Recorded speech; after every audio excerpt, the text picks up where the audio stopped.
Go here. So welcome everybody. This is our financial literacy panel, and this year's theme is managing financial stress. So we're excited to be offering a number of events actually this month on financial literacy. So this is actually our third event in the series, and if you want to check out some more events, it's easy to remember, lakeheadu.ca/FLM. So that stands for Financial Literacy Month. And you can see a lot of great events that we're hosting over the next few weeks as well. So today, a couple of housekeeping things just before we jump into meeting our panelists in our actual panel discussion. So just so you know, participants are muted, and you also have your video turned off. So if you're having a snack or something, feel free to keep munching away while you listen to our panel. So we can't see or hear you. So just know that we encourage you to use our functions such as the Q&A and the chat if you have questions. So the chat function, we do have Melanie, my colleague, online. So if for some reason you can't hear somebody or you need us to slow down, let us know and we'll kind of keep monitoring that chat.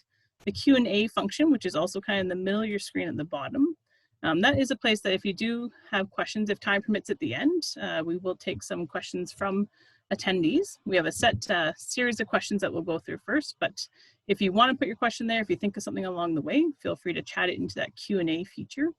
At the end, I can either read, if you've chatted in a question, I'll read it as the moderator. We can also, if you'd like to ask a question live, unmute a student as well at the end. So you have those two options, but sometimes it's nice as you're thinking of the question to put it in that Q&A function. Also, this session will be recorded, so just want to make sure that everybody's aware of that as you join today. Again, though, remember that you are muted and your video is off for the recording.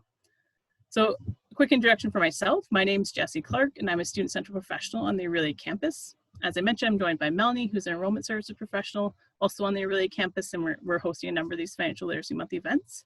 Joining me today, we have 5 panelists who have agreed to sit in our panel today about financial stress.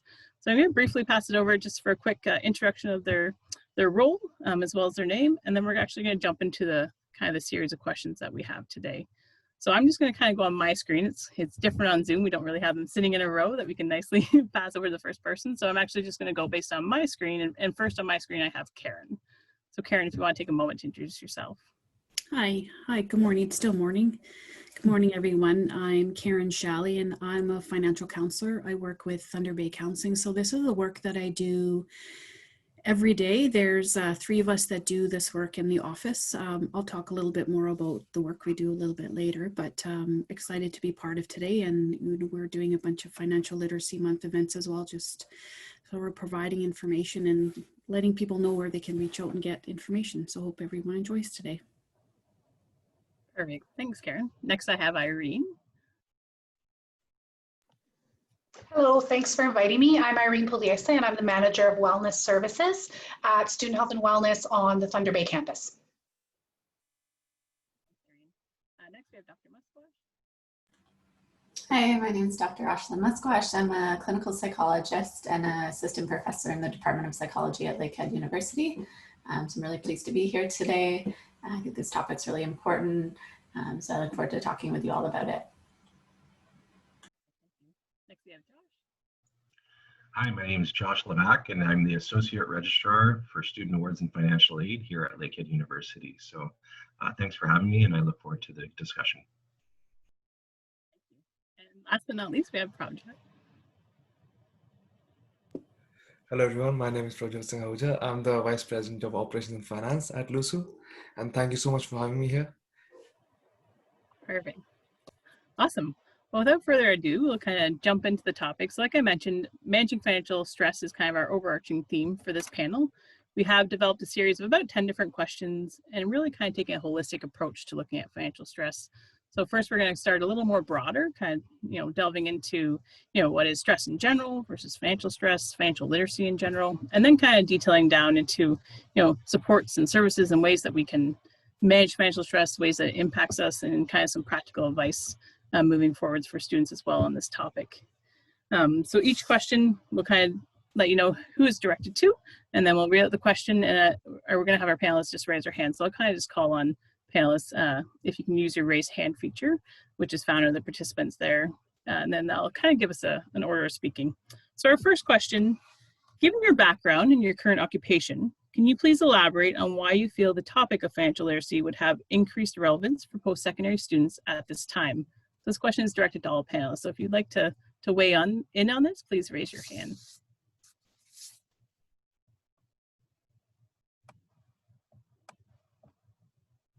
So I see Josh has his hand raised, so if you want to go ahead. Thanks, Jesse. So I did get these questions in advance, so I was trying to think a little bit about them. But I think why I kind of think this is kind of an important topic is that we find that we're in a unique current situation. Like our current climate with respects to COVID has really reduced the ability to save for students. We also realize that there's this lack of potential understanding of financial literacy overall. And so really kind of, I know we may be getting into it, but really understanding what that actually means and where it's being taught. So are we actually seeing this being taught at the university level or at the high school level or at the grade school level? Where is it within our curriculum? Is it, whose responsibility is it?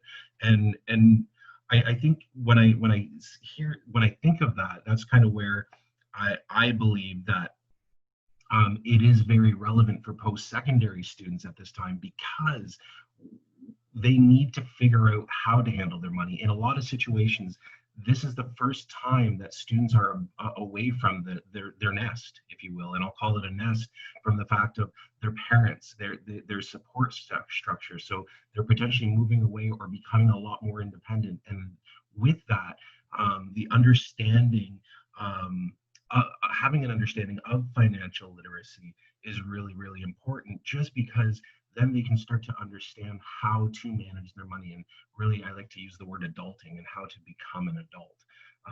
And I think in some cases, like that's why I think it's relevant. That's why I think it's important. So.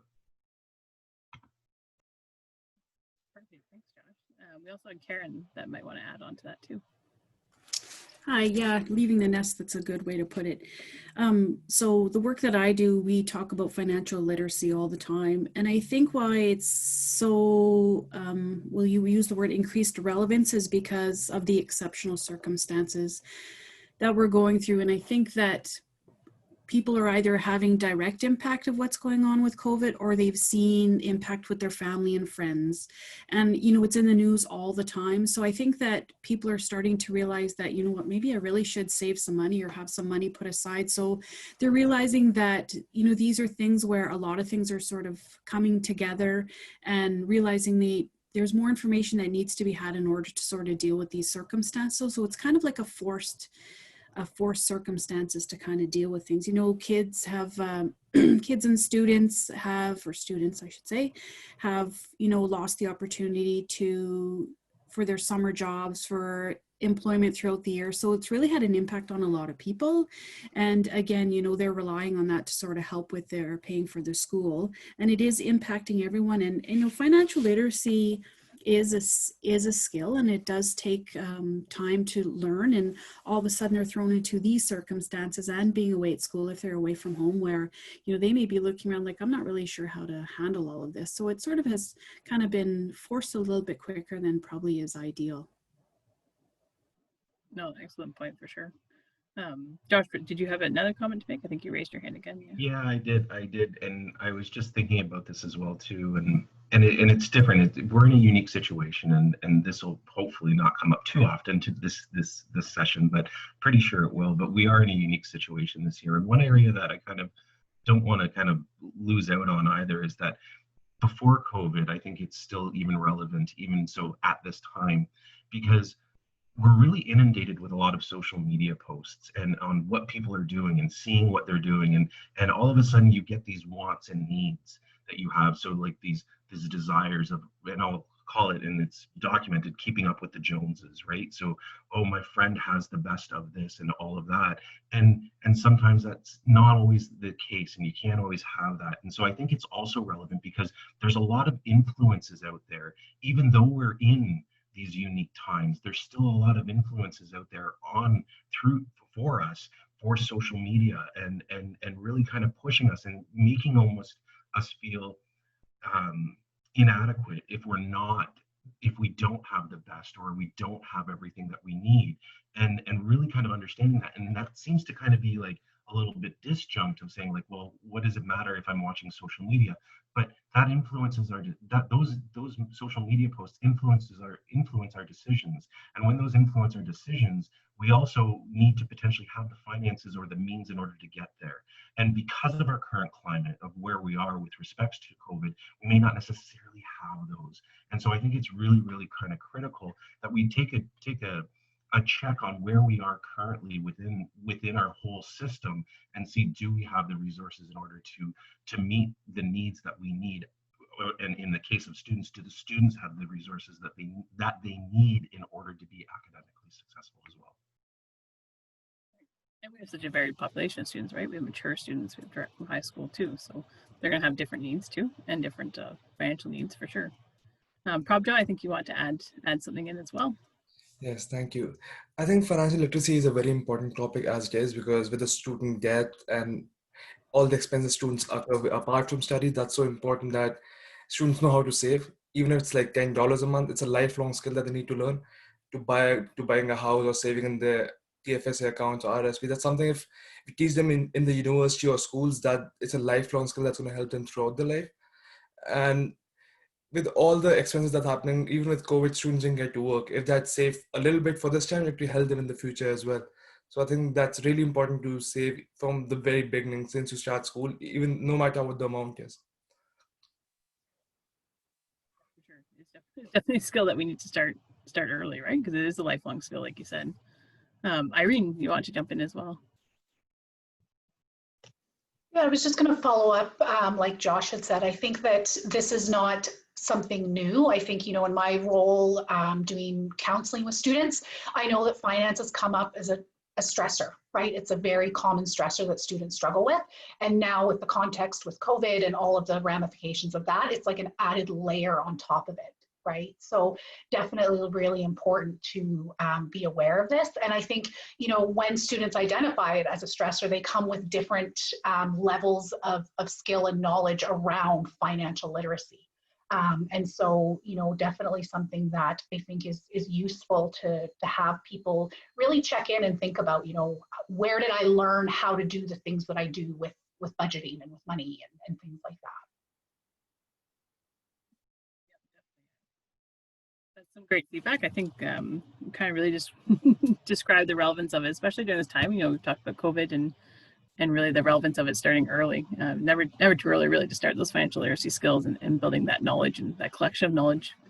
I think in the interest of time, I'll keep this moving on to the next question. So this next question is really directed actually at Dr. Musquash. It's really looking kind of more at stress in general. So financial stress is one form of stress for students. So to better understand financial stress in particular, we want to look at what stress is more generally. So from a psychological perspective, what is stress? And what is the threshold for when stress begins to have a negative impact on a person? Kind of giving us some background.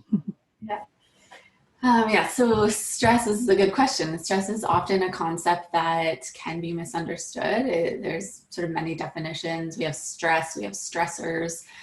So some stressors are common and are expected throughout life. So we have things like, you know, students will face deadlines or difficulties in their relationships or worries about performance, you know, maybe athletic performance or academic performance. And at some level, having to deal with these sorts of stressors is beneficial, and it helps us build resilience and adds to our ability to cope with things that, you know, we might encounter in the future. So a manageable amount of stress can motivate us to do better, to try harder, but where stress becomes more challenging is when it starts to interfere with someone's functioning. So for example, if you have someone who is so stressed out about an upcoming test, that starts to interfere, let's say, with their sleep the night before, or interferes with studying because they are so worried about the test that they can't actually focus on the material that they're studying on, that's when we would think that stress now is having an impact and now is becoming a problem.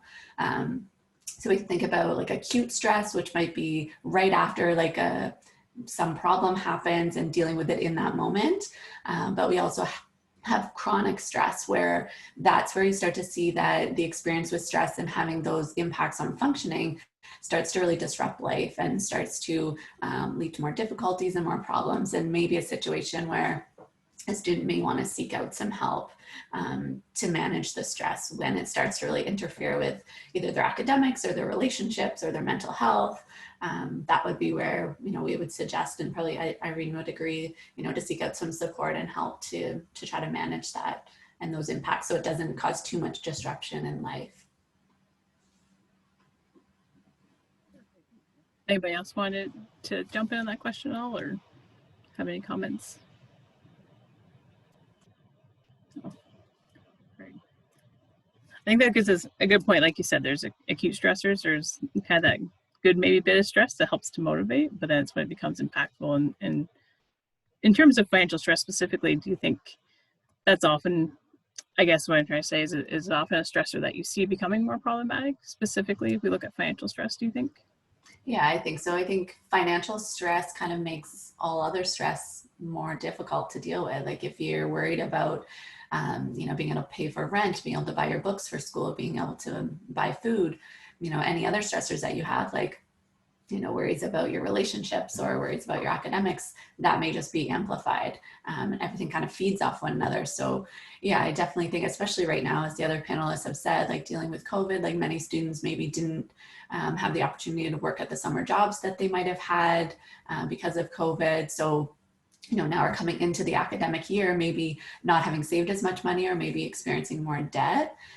So you're kind of at a deficit even coming into this academic year. And then you have students as well that because of financial pressures, maybe at home, and their parents' employment or other family members they're supporting, there's that added burden or added stressor of having to kind of manage things at home as well and contribute to the household. And it's just an overall environment of added obligation, maybe, and added stress for sure.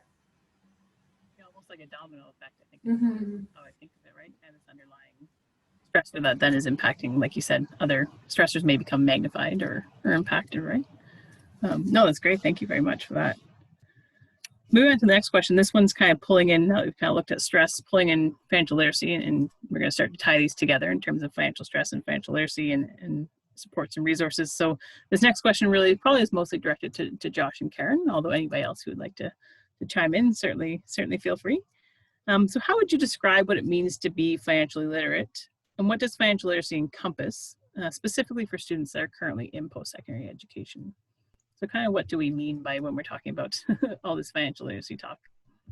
I'm just going to say, I'll let Karen speak because I think she had a point to speak to about the last kind of thing as well too. So yeah, I see Karen's hand up, so that's perfect.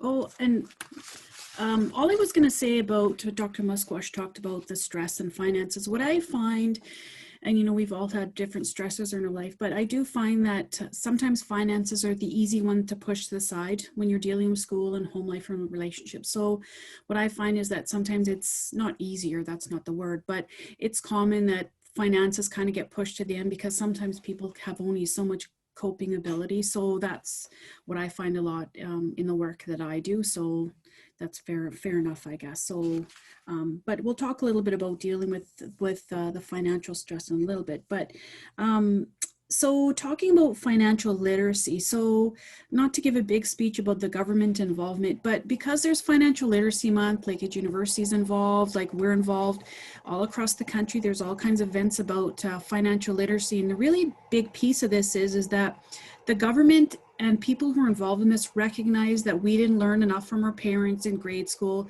that we have the information that we need, and that's okay, right? Lakehead University is there teaching students about all kinds of things, and I think it's just about a point of knowing that there's a lot to learn. And I'm a big definition person, so I want to read my definition, and I have it hanging in my office. And the definition I like about what financial literacy is having the knowledge, skills, and confidence to make responsible financial decisions. So it's about information. You don't go 0 to 60 at one point. This is a job I do every day. I'm always reading, and there's still a lot I don't know. So it's just about having information to make decisions and starting at the point you're at and making sure you know where to go for credible information. So even I will always look towards the Government of Canada FCAC, which is a Canadian resource, making sure that you look at information to make decisions. And it's about getting the confidence about making those decisions. And again, we're here as a resource, as our services are free. So we have clients that will call and say, I really don't know how my interest is getting calculated on my credit card. And that's fine. Like, we'll explain to you, I like math. Don't ask me to write an essay, but math, like, I'll do all those calculations for you. So, you know, ask for help about things like that. But we know, like, you know, a lot of us are lifelong learners, and the students that are participating are going to want to just absorb all this information. But it's about getting the confidence. And we talk about like basic financial literacy skills. It's just about living within your means, understanding student loans, even tracking, understanding financial products, even things like recognizing. So I went to Lakehead University, but you know, like having the ATMs and just knowing the information, like the little things do matter. Like when you go to use an ATM that's not your bank, you're going to pay a fee for that. Well, just even having a little bit of that information, so you actually start to think about the little things. Or if I go and grab a coffee 5 times a day, you know, that could add up to a fair amount of money. Not saying you don't do it, but just kind of having that awareness and how these things impact you, and living within your means, understanding products and asking the questions, and realizing that this is sort of a lifelong process. And also understanding financial rights and responsibilities. And I think planning for your future is something that, you know, we get kind of in this world of we're going to school, but thinking about what we do now impacts our future. So if we we have our OSEP debt, like that impacts our future earning ability, or our future, you know, when we have to pay back that debt, that impacts, you know, the money that we're making in the future. So just different things like that. So it's just about information, making decisions, finding credible resources, and knowing this is a lifelong process that we're all learning about. Great, thank you. I think when you said rights and responsibilities, that made me think of, you know, it's so easy to, you know, get a new credit card, or people are always having you to sign up for something new, and just knowing kind of how that can impact you later on, right, is half the battle there. Just knowing those ins and outs, and being aware of those when you're faced with those decisions for extra things like a credit card or something. I'll let you go ahead there, Josh. Well, it's interesting. I wrote all these little points down, and Karen, I think you almost hit every single one of them that I was going to mention. So I really don't have much to add. But one of the things that I would say is it is kind of knowing where to go. But I think there's also there's that idea of when it comes to being financial literate, there's a paranoia that you have to have, and it sounds so skeptical, but or scary, but it's just that people are out there to potentially trick you as well too, and being knowledgeable about that as well, and really kind of understanding that what are phishing scams, what are different scams that are out there. So it's really a very holistic thing of, and knowing where, and Karen nailed it, is knowing where to get that information. Like, where can you go to get good information from, and reliable information? And the FCAC, I can't, we spoke about it just a little bit earlier, that it's celebrating 10 years in Canada, and I think it's a great organization that was created. It helps provide financial literacy at all levels. So it's not just for students, but it's for grade schools, it's for whatever walk of life you're in. There is information there to help you, and there are tons of resources associated with that. And so it's just really kind of, yeah, that's where I'm going to leave it, because Karen, really, you did amazing justice. And the FCAC too, like, we've based a lot of our presentations that we're having in Financial Literacy Month on their modules, right? There's a lot of easily accessible information I find there. And like you said, a trusted source too, right? I think Prabjot actually want to join in as well and add something. I wanted to add a quick comment as well. I mean, like we mentioned, I think we mentioned before that it's a habit that students have developed with time. And also sometimes we compare ourselves with different students. They might have a cool sunglasses or a good watch, and you want to buy that as well. So we have to educate students to avoid to do that. And even when they graduate, they want to get a good car, although they might not want it, but they need to look nice in the car. So if these things we bring, while we educate students about financial literacy, we can bring these points up that you can avoid this, and this debt could be avoided in the future. Yeah, kind of back to living within your means too, right? And Josh hit on too earlier too, kind of that keeping up with the Joneses. I know that's what Rob Brown, Wealthing Like Rabbit author, and we have him coming later. He uses that in his presentation too. You know, the keeping up with the Joneses effect and how that impacts spending habits and everything like that, right? Which it's all part of this for sure. Dr. Musquash, you want to join in too? I just wanted to follow up on what Joshua was saying around, and Karen as well, around where to get, good quality information. I teach child development at the university, and often I'm talking about sort of role modeling of parents. So I think university students are at this unique age and stage where they're starting to make their own decisions, starting to make their own path, becoming more independent from their family. So now would be the time to think like, are my parents the best role models in terms of financial literacy and how they save and how they spend their money? And maybe they are great role models and they can provide, really useful tips and strategies, but also keeping in mind that when they were at your stage, that was, 30 years ago. So, I'm not an expert in finances in terms of financial management piece, but I'm guessing things have drastically changed in the last 30 years. So finding the most current information will be helpful, and really recognizing that there's sources of information outside of just your family, and to rely on folks through the university, through, Thunder Bay Counseling Center who have this expertise will be really important. And that this might be a time to sort of step away from the family bubble and say, I'm going to find some stuff out for myself and, see if I want to do the same things and have the same type of accounts that my parents do, and, savings accounts and these sorts of things. So yeah, I just want to add that role modeling can be great, but it also, there's a unique time to maybe critically evaluate what's the best source of information for this stuff. Yeah, definitely. That's a great point. I think that my parents, they instilled more, I would say, the concepts, right? So I'm, finding my information in terms of what's changed, but they instilled in me, just those basic things in terms of investment and compound interest and those key things that I put into my decision making when I'm finding that current information. So even just instilling those skills, I guess, those basic, being mindful of it and thinking of it. My parents instilled that from a young age, right? In terms of just thinking about that. But then now that you're at that age, where do you find those resources to see what's current and applicable to you, right?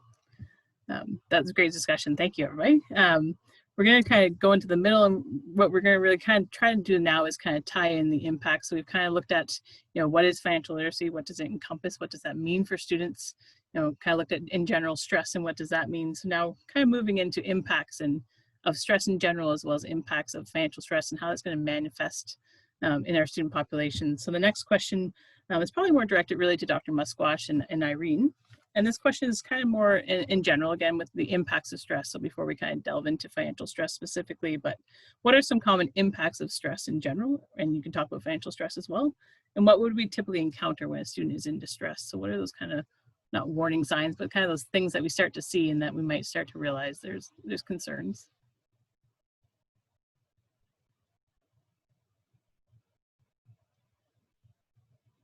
So I think Irene would like to go first. So, I think definitely Dr. Musquash talked about this in her last answer. I think a big thing is starting to notice changes in our functioning. So our functioning becomes compromised. I think definitely people will notice stress differently. Stress can definitely be a very physical thing. So we might notice that we're not sleeping very well, or our appetite has changed, or we're kind of withdrawing. We're feeling physical tension. So, stomach aches, headaches, muscle tension, all of those things. I think it can also be very much like an emotional or cognitive response. So, ruminating, thinking about worst case scenarios, getting stuck in overthinking, all of that kind of stuff. And I think really it's about that functioning, right? When our functioning starts to get impaired. And I think something too is oftentimes when we feel stress, we want to kind of escape it. And so we use avoidance. And that can really be very detrimental because typically when we avoid something, that thing gets worse, right? And I think that can often happen with financial stress is, and like Karen was saying earlier, right? It's something that we just put our heads down and we can't cope with that. So we're going to kind of pretend that it's not there. But as we do that, that stress and that kind of hole gets bigger and bigger and bigger. So really looking at, how do we approach that stress in manageable chunks, right? So that we're not getting stuck in that avoidance cycle. That's a great point. Like Karen did say, you kind of like put it on the back burner, right? Like you focus on maybe the stress that's right in front of you, like relationship stress or things like that. And that financial stress almost, I don't see or hear till that bill comes due or till something happens that triggers it maybe, eh? Dr. Musquash, if you want to add into. Sure. Yeah, I totally agree with everything Irene was saying around stress affecting sort of all systems of the body and the person, like affecting, physically how we feel, emotionally how we feel. It might be more irritable, might feel defeated, might feel sad, angry. I also think too, an important thing to keep in mind is that people cope with different stressors in different ways. So you may have someone who maybe can manage like a lot of school stress really well and has developed some good strategies around when they feel stressed about deadlines or exams, that they figured something out that works for that. But then they may struggle in terms of managing finances, and it's not like when you have someone who copes well, they just cope well across all areas. So thinking about yourself personally, like what are the areas that I feel like I'm coping well in, and that I've developed good coping strategies and ways to manage, and what are areas that are a bit more of a struggle for me, and where could I use some more support, or where could I use to spend a bit more time in thinking through how to alleviate some of this stress or how to manage it. I think stress is tricky because sometimes we can, engage in problem solving. So if there's financial difficulties, like maybe we could engage in some problem solving to solve that problem, like talk with the financial experts to figure out, how can I manage my money better? How can I make more money or spend less money? But sometimes problems aren't solvable. So we need other strategies to sort of cope with things that we can't change and things that we can't control. So figuring out, with the help of supports, friends, counselors, what are some strategies that can help solve problems, and what are some strategies that help me to deal with problems that I can't solve? I think differentiating those sometimes is helpful as well. That's a really good point too. Just thinking about what Irene and Dr. Musquash said in terms of what are kind of long-term effects of stress. So if you've seen somebody that's kind of constantly in crisis or financial crisis or other forms of stress, what long-term can some of those impacts be that might come apparent? I'm going to jump in there, and Irene, if you have anything to add as well. I think then that's where we start to see more major problems in terms of areas of life. And we may see stress actually progress into like an sort of acute or chronic mental health difficulty, like someone may develop, say, an anxiety disorder or depression. And then when you're experiencing sort of acute mental health difficulties or chronic mental health difficulties, that may just feed into your ability to manage stress and compound the problem. We can see kind of physical health complications long-term related to stress. So ideally that, we talked a lot about sort of a downward spiral, but in all these spirals, there's always a place to intervene, and there's always, a place where support can be inserted to kind of pull someone out of that spiral, and then to create like a more of a upwards or positive cycle as well. Kind of what we're hearing really is we want to kind of address it when it arises if we can, really, and the sooner the better, I guess, but really in terms of financial stress or stress in general. This kind of leads nicely into our next question. So kind of hearing, how Irene and Dr. Musquash have talked about how stress manifests.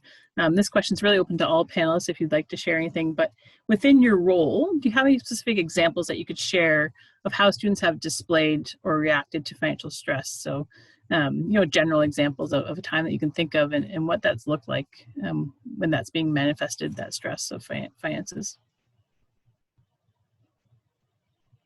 So Josh, you have your hand raised, so I'll turn it over to you first. So I'm not going to speak to specific examples, but I'll speak to them in generalities, in the sense that anger, like I think when you, like, students come in and there's always an anger, and I think that's kind of in part how it can help to, or can potentially manifest itself. And it's really that it's a blaming almost, and the anger comes from a blame perspective. It's like, wow, I didn't know about this, I didn't do this, and so that comes through, and I think that's one way that it can potentially manifest. There's an anxiety, so worry, right? So there's and then that worrying really kind of comes through a questioning more so. So I think it's just that students are continually questioning, like, well, I don't get this, I don't understand this, I'm trying to figure this out, and so it comes through a lot of questions and just understanding what it is, and then fear, and so the fear in itself is, and that typically manifests itself in crying, and it's not uncommon for me or some of my staff to deal with students that are crying in the office, and that's and I sense that as from a stress point, essentially, like these students are dealing with a lot, and when it comes to the finances of it all, there's a real kind of, sometimes the students are put between a rock and a hard place, and really trying to figure out, for that matter, in some situations, where they're going to eat or where they're going to sleep, and really that fear can be driving. And so those are some of the examples that I would have, as to potentially how it manifests itself overall. Almost back to like the basic necessities, right? And being worried about where those are going to come from. And that definitely triggers a fear response, right? Irene, I think you want to join in as well and add something. I did, although I think Josh did a great job.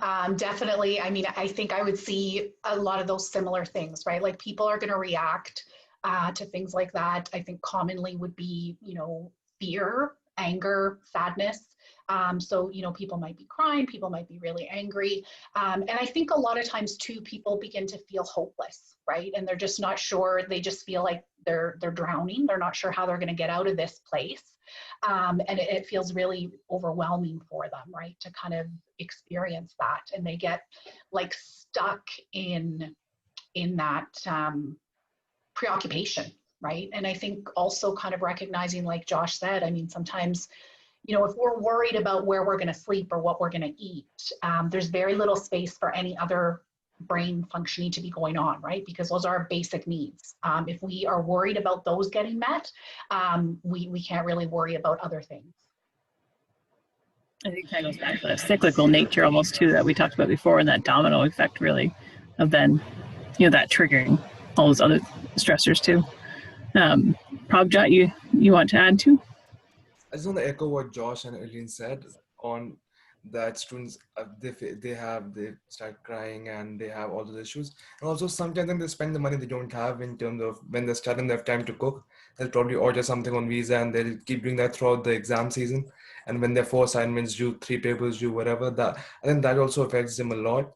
And the effects in the pressures in studies, they spend money that they don't have sometimes.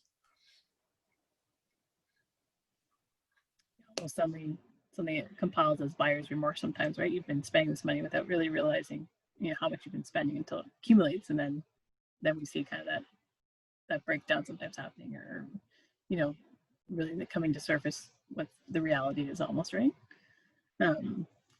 This is kind of a follow-up question that I was thinking of when we had this. How does it manifest, or how does students display this type of stress?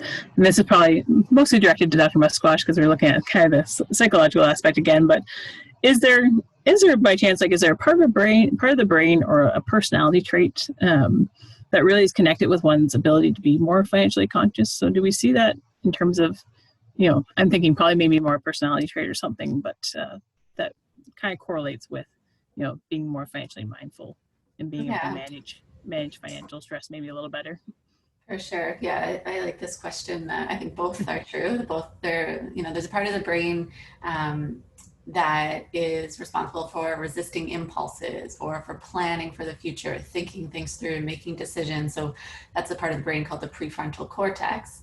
And this part of the brain, I think, and this discussion is important when talking about students, because this part of the brain actually doesn't finish developing until into the mid-20s, especially for males. Around like 25 years of age, this part of the brain is done developing. So sort of the decision-making and the responsibility and the impulsivity that we see, a lot of it is sort of normative and developmentally appropriate among students in their, late teens, early 20s. So they're going through that process of their brain still developing, figuring out how to think through things. And, as adults looking at someone who might be 18 years old, we're like, what were they thinking? How could they spend $200 on that when they already have, $1,000 of debt on their visa?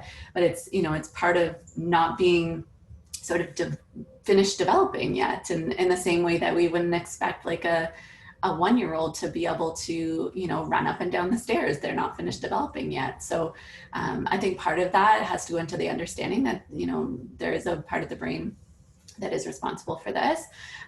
There's also personality traits like you talked about. So some personality traits that make someone more predisposed to be more impulsive or to be more thrill seeking, to be less conscientious with money. There's kind of like conscientiousness is sort of a broad personality trait that contributes to someone being more planning, more planful, or more kind of cautious in terms of spending.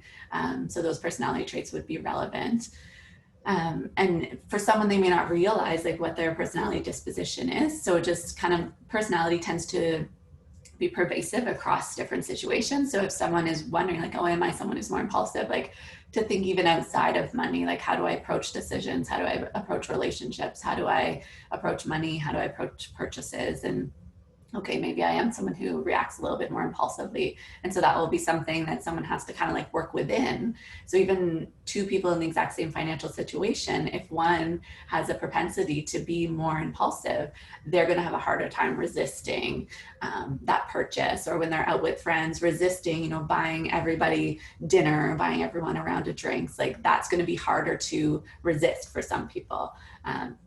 So you have the brain development that's making things harder, and you have some personality traits that might predispose someone to have a harder time with money and being more conscientious with money. Kind of combination of things. And really, I mean, when you talk about that, in terms of the development of the brain, a good chunk of our population, right, in post-secondary is in that age range, right? Kind of, that 18 to early 20s age range. Obviously, we have mature students as well, but a good chunk of our population would be there. So I think that really, for me, actually highlights the importance, I guess, of our role in terms of being in financial aid, or, on campus in terms of our, health and wellness, our role in really educating our students and helping them get the resources they need, especially given that piece of knowledge. So that's great. Thank you. Thank you for sharing that. I think Joshua had some comments there to add too. Yeah, I really can't add much to that, because that would actually be amazing. In all honesty, one of the I question it sometimes. I wonder if I've actually got out of that stage yet. I'm still 25 years old, but no. Anyways, I think it brings up another point, and it's just really understanding and knowing who you are in that case. On to that second part as well too. So knowing who you are. There are, and I want to say there are tests out there to help understand. But even with respect to the FCAC, sometimes when we do our presentations on budgeting, the way that we really started off is just a real simple survey of saying, who are you? What type of spender are you? What kind of person are you? And once you kind of know that too, you can start to hopefully manage all of that as well too. And so, not putting a shameless plug for our budgeting seminars, but there's a really good opportunity there just to understand who you are. And when you start to understand who you are, it helps you potentially rope in those potential impulses that you may be having. But you can't really beat development of the brain. That was great. I appreciate hearing all that. That's awesome. Kind of leading to this, we want to go a little bit into kind of misconceptions, because I think it's important to highlight maybe some misconceptions that students do have when it comes to really finances and dealing with financial stress. So the next question probably is mostly directed maybe to Karen and Josh, but by all means, anybody else who would like to weigh in. But what are kind of some of the most common misconceptions that you see presented in terms of students when it comes to dealing with financial stress, or managing their finances?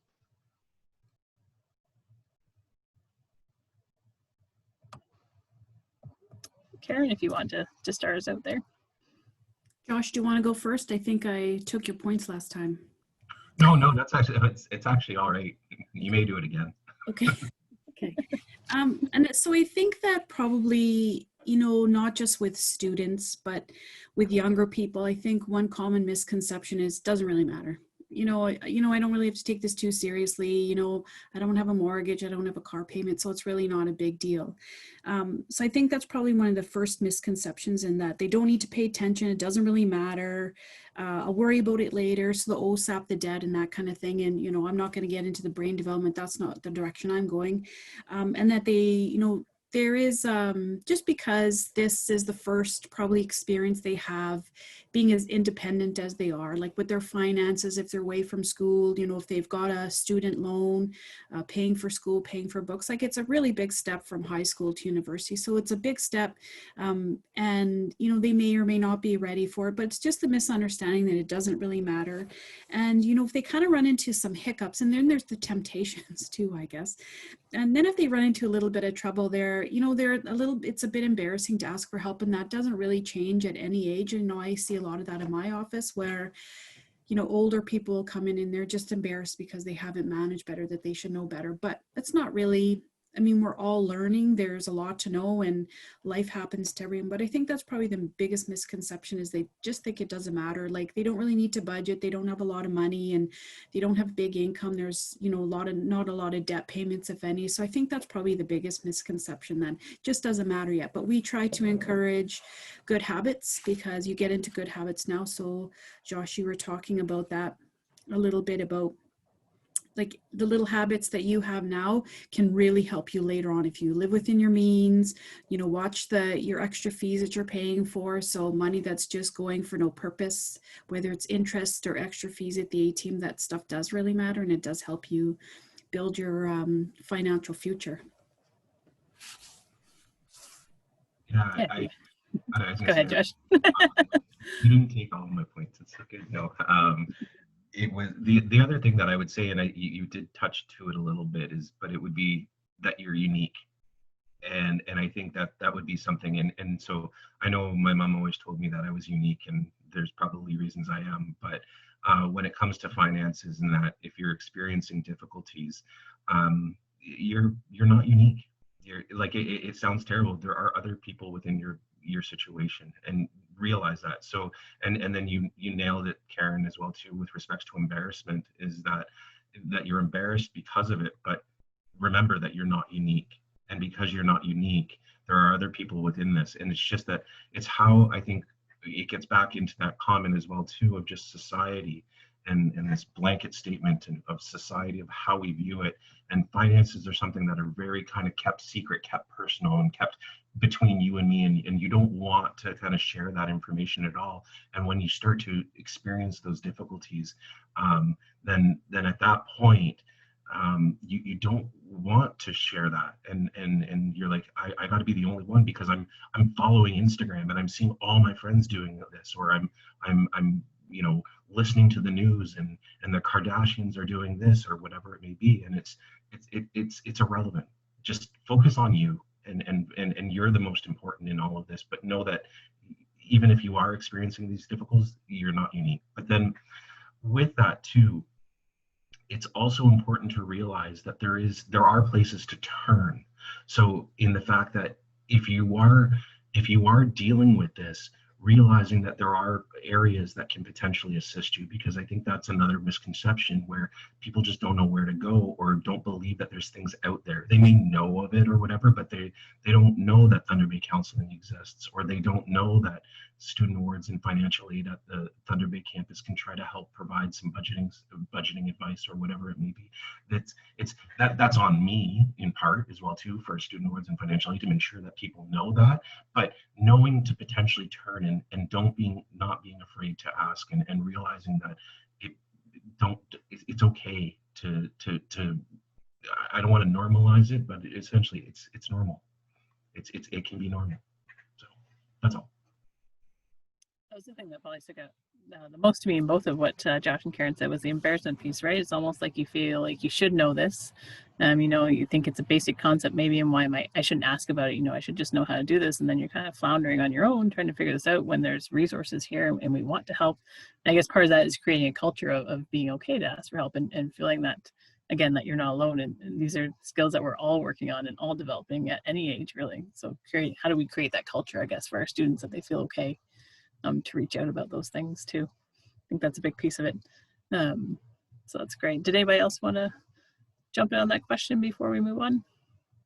Any other misconceptions that anybody has come across when working with students? To add on to that shame piece, like the embarrassment piece, I think like what I've seen among students is that, so there may be sort of shame and embarrassment related to their difficulties with finances, but then that also translates into shame and embarrassment related to, say, academics. So what I've seen with some of my students is that, maybe they're missing deadlines in terms of their academics, or they're, especially with the more senior students, like honors students or graduate students, that they aren't progressing at the pace that maybe they had set out to.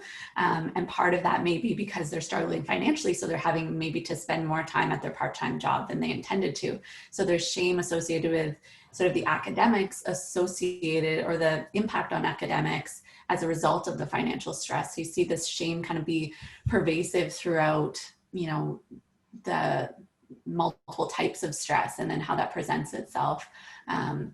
And just around asking for help, I think too, like, for students not to be afraid to, be trying to be vulnerable and open with even your instructors. So like I've had students this year say, like, come to me and say, this year's really difficult. Like I had to move out of my house, and I'm struggling, and, is it possible for me to get an extension on the assignment? And, not all instructors are, able to be flexible with things like that, but, you're never going to know unless you ask. So, trying to take that step to say, here's what I'm dealing with. And I think everyone realizes that this year is unique for everybody. And so to see if there's additional supports or accommodations that can be in place to support you as you're struggling through these things might help.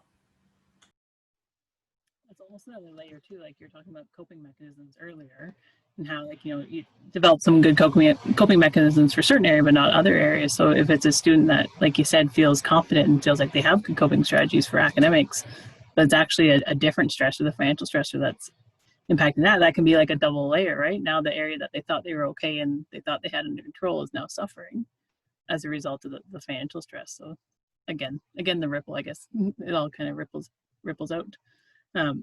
This next question kind of ties in, and again, it's directed to all panelists, and I'm going to ask you kind of to think back. So look back on your years, but if you think back to either your own experience in post-secondary education, however long ago that may have been, or maybe it's recently for you, or as well, if you think back to the changes that you've seen and experienced with regards to financial literacy over the years, is there a particular piece of advice or a concept that you wish you'd know more about sooner?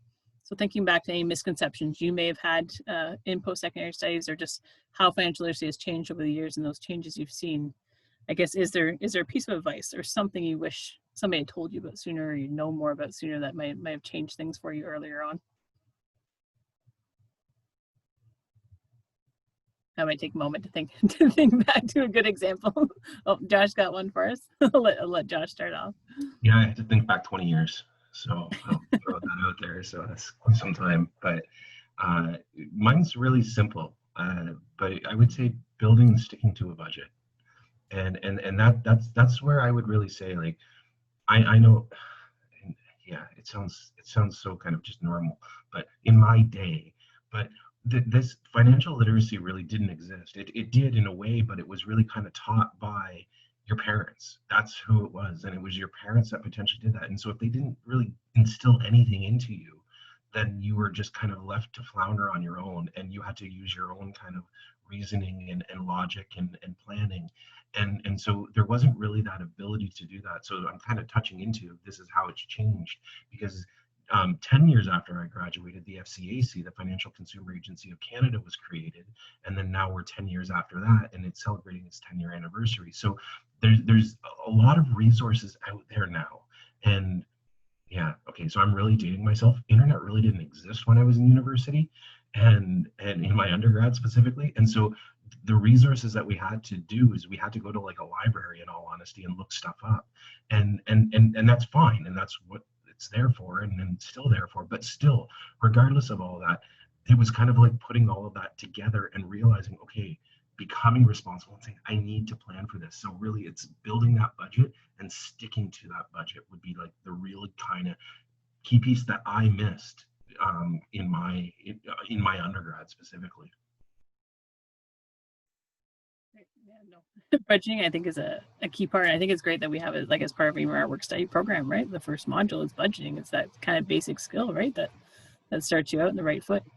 So totally makes sense for sure. Irene, I think I saw your hand next to jump in. And this isn't necessarily as my experience as a counselor, but I would say for me, something that I had close calls with when I was growing up was the idea that not all interest is created equal. So kind of really recognizing, what interest rates are, how they're different depending what's happening, and then tying in with what Josh said. There's a lot of people, credit card companies, loan agencies that want to make you think that they're going to give you a really good deal, and really making sure that you're paying attention to every possible little loophole and all the fine print, because I think it's really easy to find yourself kind of misstepping there. And so really just being, like Josh said, being a bit paranoid when you're looking at these kinds of agreements or offers or things like that. Yeah, no, that's a great point. I look a lot into interest. When I was looking for my first mortgage, I love those amortization calculators and looking at the different interests that you pay back and how, percentage even an interest rate can make a difference when you're trying to decide on a mortgage rate or a credit card company or something like that. So just all that interest piece is important for sure.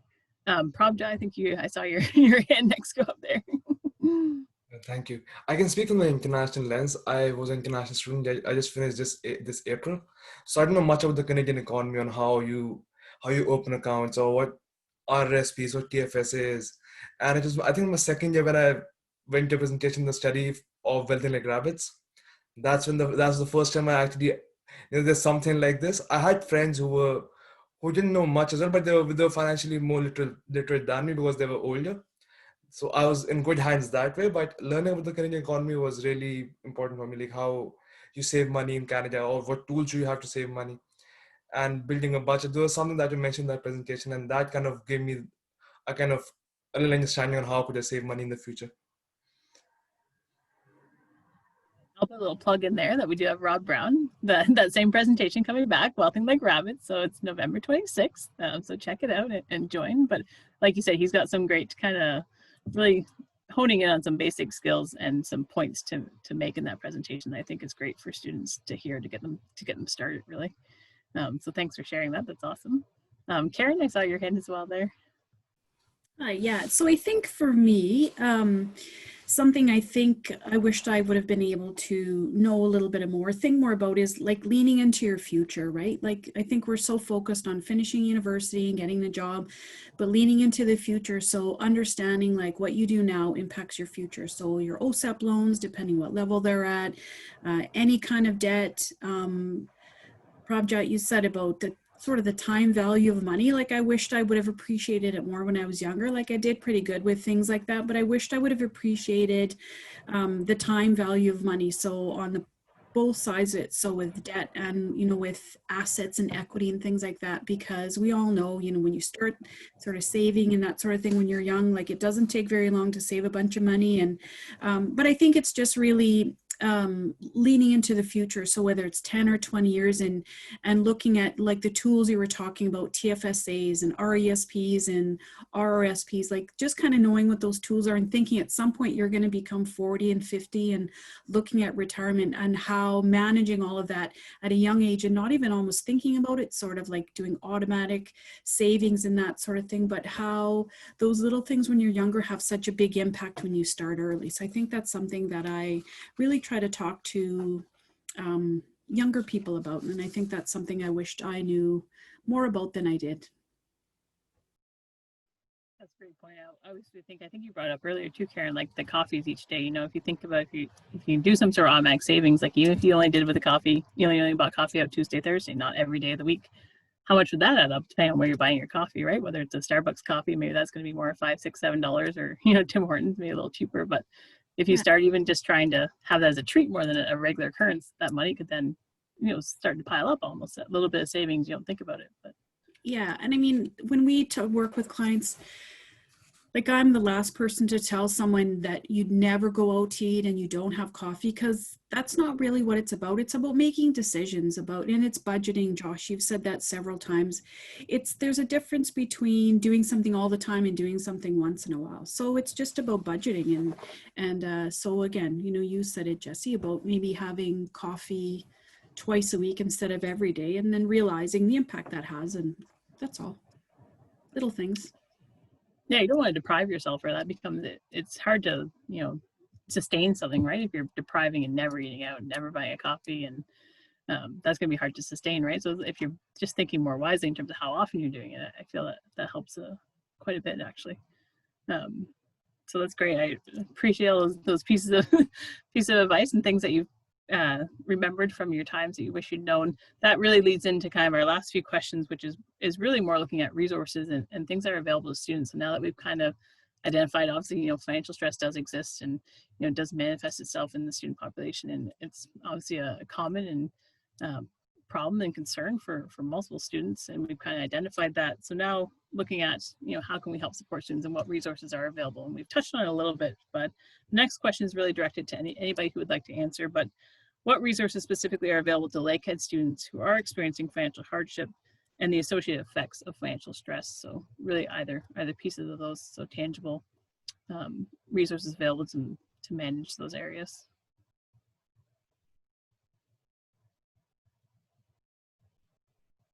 So Josh, if you want to get us started. Yeah, I guess so. I try to wait a little bit to let other people potentially go first, but the main things that I'm going to highlight are more from the financial side of things. And so what are the resources that we have available? So in Student Central, Lakehead University International, as well as graduate studies, those three areas are really kind of the areas that are help to assist students and Indigenous initiatives. Help students, so they can help and speak to students and really kind of understand the issues that they may be facing.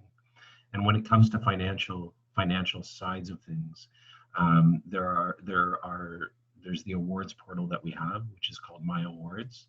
And so in that case, that's just a general blanket for pretty much anybody to apply for funding through Lakehead and potentially receive some sort of funding. But specifically, just because I'm going to highlight, we've already spoken about it, this unique year and all of that, we've also created a COVID relief fund at the university. And so there's funds available through there as well to help students kind of with issues that may be presented to them as a result of COVID. So it doesn't necessarily mean to pay for tuition, but perhaps there is additional costs or expenses that have arisen because of you haven't been able to find a job or whatever it may be. And so as a result of that fund has been set up to help assist students as well too. So there is that type of funding available, and those are kind of two areas. With respects to other types of resources as well too, the federal government had created a couple of programs throughout this the spring summer, and in some cases they were very wide ranging in their acceptance of students as well as of international students as well too, and I really highlight that. But in some cases they weren't necessarily that, and the federal government has since closed those programs and created an additional program now called the CRB, the Canada Relief Benefit. I believe that's correct. Response benefit, maybe. I just have the CRB, but anyways. But again, it's a little bit more difficult to access those funds, and specifically as students. The other thing that I would highlight, if there are any students that have that are attending and again, I'm going to focus on the domestic side of things, but are attending and are not looking at OSAP or student loans or student loans and grants. The federal government has released quite a large amount of funding into the Canada Student Loans Program to help assist students as well too. And it's called the Loans Program. There are grants available. And what essentially the government has done is doubled all of the grants that students are able to receive. So grants are non-repayable. And so if I don't want to cheapen them, but for all intents and purposes, they are free money. And so there's those types of incentives to potentially apply for it. And so that's a lot of additional assistance that they have put out there for students as well too. The other resources that I would say that if you're experiencing financial hardship are those 4 areas that I spoke about as well too. So graduate studies, Lakehead University International, as well as Indigenous initiatives and Student Central, or which is essentially encompasses my area, student awards and financial aid. And I shouldn't forget, there are opportunities as well too through accounts receivable to potentially just speak with someone as well too, and just let them. And I think this is important, whereas like if you're experiencing difficulties, and we've already spoken about this already, is that not to just sit in silence and or push it off, as Karen said, like just forget about it. Speak with somebody, keep an open line of communication. I think that's the best thing that you can do with the university, or you can do with potentially your loan holders or anybody that you're dealing with. Speak with the people and try to like deal with it like adults. And I say that I don't say that as a demeaning thing, but just speak with it. Speak about it. Don't hide about it. Okay, that's all I got. I appreciate that. And that too, like, I think just the speak about it part, like you said, even as Dr. Musquash noted, how the resources can also be in other areas necessarily, right? So your professors too, if these, financial hardship is impacting other areas, be open to in terms of the resources you have available to you with your professors, or, just speaking about how these things are impacting you and other pieces of their life, right? So that's another piece of that. Karen, you had something to add as well. Yeah, so this is what I do, right? And, if I have a client who's extremely stressed about this, I'll remind them that if it weren't for people who got into situations where they need to reach out, I wouldn't have a job. Like, this is the reason I have a job, is because the government realizes that people have things to learn. So I'm the resource for that. So, we are off campus. We're Thunder Bay Counseling. This is a free service that's offered. It's funded by the government because they realize that citizens of Canada will do better when they know information about their finances. So we offer the free financial counseling services to anyone. We can plug in where our number is after. We also have a talk-in. So we encourage clients to come and talk to us at any stage it's at, but the earlier the better, because then we have more options available. But anytime, and we do ask for feedback from clients, and they do say that, I'm a lot less stressed now that I've talked about it. We're impartial. We're not selling anything. So we're not going to, where you might go to an independent a bank or loan place. That's not what we do. We don't sell anything. So we just want to make sure people are taken care of, and we care about the people more than we care about their debt. We just want to make sure that they're okay. Another place to call is call 211, because, sometimes they'll have resources available to you. Some of the things that we can do for you is we have a tool that we can kind of plug in your information and find out if there's some government programs and services available for you. So that might be something that you'd be eligible for. So, getting a little more income sometimes is just the solution to the problem. So we have a whole range of services that we offer. We won't go into detail of that, but you can just phone and ask us a couple of questions. If you wanted to do an assessment, we can do that for you. So it's best just to call, tell us what's going on with your issue, and then we have a bunch of resources that we can reach out to and kind of help you, accomplish what your goals are. And of course, everybody has different goals, but one of the biggest things is we want to make sure that people are well and that their stress level is down. We have a plan in place to deal with things, and we do get feedback from clients. So we do encourage clients, and again, it's a free service, so it's not something you need to worry about funding, and it is confidential as well. That's great to hear. I think, like you said, it's kind of sometimes, students might not even know what they might be eligible for or things that they can apply for, and having somebody that they can go to that's knowledgeable in that area is a huge resource right there, right? To find those hidden things that you might not even think about if you're not familiar with the topic area, right? So that's awesome that that's a free service that students can access. Irene, too, you want to share something as well? So just wanted to kind of remind students about all the services available at Student Health and Wellness. So this is more on the kind of stress impacting other areas of life or things like that, or connecting with community resources. I definitely refer to Thunder Bay Counseling and the kind of financial literacy program and things like that. And I've heard very good things about it, Karen, from people who have gone. So just reminding people, we do offer counseling that's available to all students. And we have a really robust website. So it's just been launched in August. So recognizing that people might not necessarily be looking for like a one-on-one counseling session, they might be looking for other kinds of resources for support or things like that. So please check our website, because there's a lot of things on there that we can offer, whether it's more of like a group thing, or maybe it's about, you know, programs that are available Canada-wide or Ontario-wide, you know, information about different topics around health, resources in the community. Karen mentioned 211. Again, really thinking about, sometimes we're not aware of the things that we might be eligible for, the things that are available. And so if we speak to someone about our situation, having someone say, okay, you know, I've heard this, this, and this, these are 3 places that you might be able to access for a little piece of support. So yeah, just check out our website for all the things that are available as a Lakehead student. And they're both on and off campus and in person and virtual, and so all over. Yeah, lots of extra options too, even for this year, right? And good to keep reaching out to students. I know you did a revamp of your website, so that looks awesome, because it's hard when especially when we're in this kind of virtual learning environment. You know, we've had those casual conversations in the hall, or, you know, you can kind of direct somebody, but how do we reach out to the students that are, you know, maybe withdrawing and not coming to us to let them know these resources are here, right? And that's a whole nother discussion, I guess, about how do we reach students and make them aware.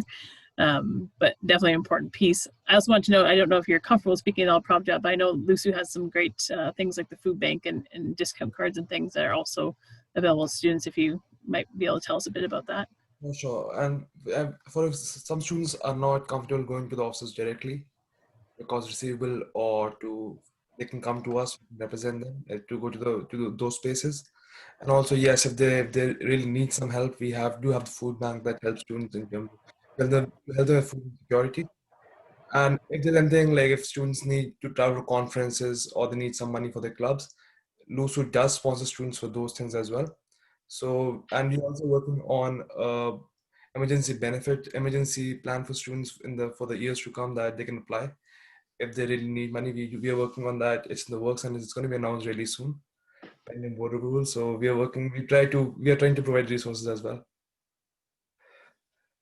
That's awesome. Thank you for sharing that. I'll probably just head on to the next question, because it's really kind of tied in, and we've touched on a little bit this, but kind of looking at advice, we're looking at resources, but also pieces of advice. So given the current pandemic and our current situation right now, what advice would you provide to post-secondary students who are experiencing financial hardship and need support? And like I said, we've touched on this a little bit, but if anybody wants to add anything to that in terms of a piece of advice that you would give to students who might be in that situation right now. Karen, I saw your hand go up first, so I'll start with you. Yeah, you're right. We have said a few things, but just reach out for help. Like, you know, I can't speak to all the resources at the university, but you spoke about them today, and some of them I am familiar. But to reach out, you know, talk to a professor, you know, talk to the offices there, call us, you know, and even if it's not the right contact, usually someone can refer you on. So in the work that I do, if someone contacts me and they have a specific something I can't help with them, I'm going to help them find the next resource. So if you're looking for help, go to someone who actually helps people and find the right place until you get what you need. So don't be afraid to reach out, because that's why the offices are there. That's why we're there. That's why 211 is there. That's great. Yeah, thank you. I think a lot of departments and off campus and on campus do a really great job who are in that kind of mindset of helping students, and especially I think of our own Student Central that I'm part of, right? In terms of being able to help on a number of different areas, but if we don't know too, it's also, you know, helping refer that student so that they're not just, you know, bouncing around and don't know where to go, but actually getting them to that resource that they need, and whether it's from our department or a different one as well. Dr. Musquash, you had something as well that you want to add in. Yeah, I don't have any specific suggestions around the financial piece, but I think just given the current situation for students and for all of us, just to be kind of compassionate with yourself, and that realize that we are all in a situation that none of us ever thought we would ever be in. And so take it day by day. look for help when and where it's available, and try to get back on track if things sort of went awry over the last 6 or 8 months. And I think too, realizing that sometimes we have to adjust our plans and maybe let go of some things that we don't have control over, like I talked about before. I think sometimes we get stuck in these patterns of thinking like, it wasn't supposed to be like this. You know, I was supposed to be able to work all summer and save, you know, X thousands of dollars, and I would have been in a good position come the fall, and, you know, look where I'm at now. And so all of those concerns are valid, but the challenge is when we stick with those thoughts, that doesn't help us move forward. So I think trying to think like, maybe shift our way of thinking to say like, obviously this isn't how I would have wanted things to be. This isn't how I planned for things to be, you know, and at the same time, this is the way things are. So what can I do given this current climate and given the resources that are available to me to sort of, as best I can, work through this situation and know that none of us expected this, and that of course there's going to be challenges, and just to try to in some way accept that. And once we are able to accept the position that we're in, then we're better able to move forward and try to improve things for the future. That's a key thing I think, as sometimes students have approached me, you know, during this current situation, and they start that conversation with like, I really don't want to have to ask you this, or I really don't want to have to admit that I'm having troubles with this, but I am. And just being compassionate that we are in difficult times, we are in unique times, and maybe this isn't how you normally plan. You know, I had one student that was like, you know, this isn't how I like to financially plan. I like to be prepared. I like to have a budget, but things have gone awry. And just being, you know, there for them in terms of, you know, don't, you don't have to be embarrassed. You don't have to, you know, feel bad about asking and reaching out, right? Because it's not expected this time for anybody, really. So that's a great piece of advice for sure. I agree.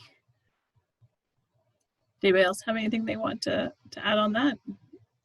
It kind of ties in, I'll maybe just open up the last question in case anybody has any kind of final words, but really the last question we're looking at, our formal questions, was one thing or the top thing that you would want students that are attending today to take away from this panel. So if there was anything else, and I know, like I said, we've touched on a lot of this, but if there's any top thing, if you remember one piece of this panel and nothing else that you would take away today that might, you know, help you to get started, that first step, you know, to managing and becoming more manageable if you're dealing with financial stressors. So Irene, I saw your hand go up first there. I think ultimately I just want people to recognize you're not alone, and there's help out there. So reaching out, the importance of that.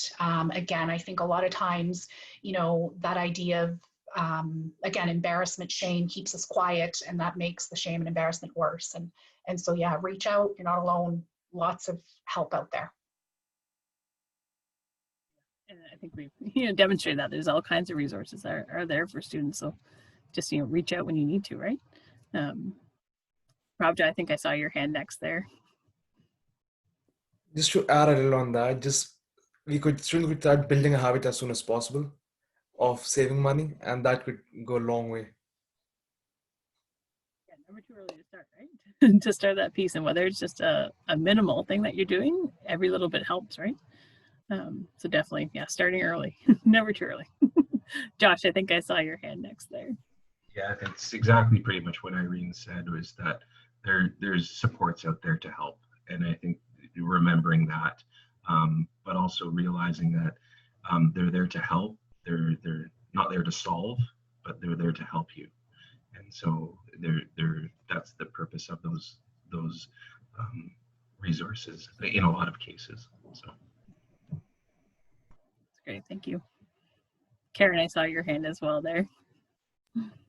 Yeah, I mean, I think from my perspective, from the financial counseling perspective, is that the little things do matter. Like, it doesn't have to be a gigantic big change or anything like that, but the little things do matter, and you're building good habits. And if you make a mistake now, sometimes that really helps you learn and have better habits in the future. So don't underestimate like making those little mistakes. Like, life has happened to all of us. And, you know, as Dr. Musquash said about being compassionate and not being afraid to talk about things, but, you know, the little things do matter. Like, we're on a growth curve.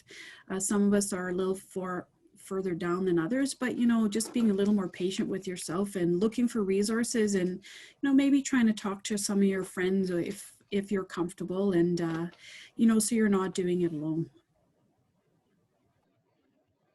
Yeah, that's great piece. Don't be afraid, right? To just try. Sometimes I think it's that we don't want to make mistakes. We just don't try anything, and then we're not really helping ourselves, and we're not going out of our comfort zone a little bit even to work on that, right? I really appreciate. That's great. We're actually kind of right on time, so we had to dedicate till 1 p.m. for our panel discussion, and we're at 12:50. I haven't seen any questions come up in the Q&A, but I will just give a moment before we wrap up. If anybody attending does want to chat a question into the Q&A, or if you have a live question that you do want to ask, I'll just give a moment if anybody does have anything.